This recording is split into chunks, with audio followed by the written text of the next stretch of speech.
অনুরাগের ছোঁয়া ধারাবাহিকের আগামী পর্বে আমরা দেখতে পাবো মোহনপুর থানায় এসে বিপদের মুখে দীপা বাঁচাতে এলো স্মৃতিহারা অসুস্থ সূর্য। হ্যাঁ বন্ধুরা, আমরা এমনটাই দেখতে পাবো অনুরাগের ছোঁয়া ধারাবাহিকের আগামী পর্বগুলোতে।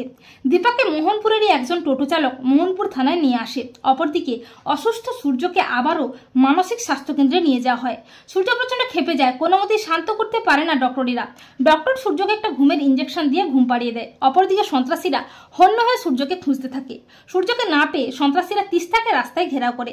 তিস্তা প্রচন্ড ভয় পেয়ে যায়। অপরদিকে দীপা মোহনপুর থানার ভেতরে যায়। সেখানে অনেক দাগী আসামিরাও জেলের মধ্যেই থাকে। তারা দীপার দিকে খারাপ নজরে দেখতে থাকে। দীপা পুলিশের কাছে জানতে চায় অ্যাক্সিডেন্টের কথা, কিন্তু পুলিশ কোনো মতেই কোনো কিছুই বলতে চায় না।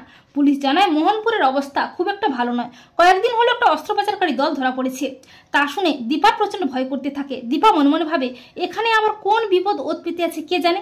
দীপা কোনো মতেই তড়িঘড়ি করে থানা থেকে বাইরে বেরিয়ে আসে।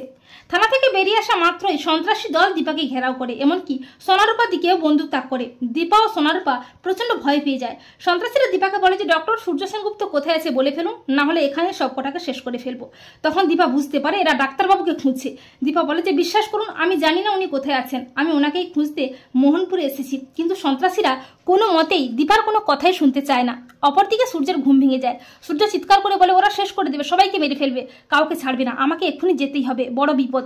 এই বলে সূর্য আবারও সবাই চোখের আড়ালে মানসিক স্বাস্থ্যকেন্দ্র থেকে বেরিয়ে পড়ে। অপরদিকে সন্ত্রাসীরা দীপা ও সোনারূপার দিকে বন্দুক তাক করে বলে যে কি বলবি না তো ডক্টর সূর্য সেনগুপ্ত কোথায় আছে, তাহলে তোদের আজ কেউ বাঁচাতে পারবে না। এই বলে সন্ত্রাসীরা যখনই গুলিটা চালাবে করে ঠিক তখনই অসুস্থ স্মৃতিহারা সূর্য এসে হাজির হয় সন্ত্রাসীদের সামনে। সন্ত্রাসীদের বেদম ধোলাই দেয়, তাদের বন্দুক ছিনিয়ে নিয়ে তাদের দিকেই বন্দুক তাক করে বলে যে ওদের গায়ে যে হাত দিবি তাকে আমি এক্ষুনি শেষ করে ফেলবো।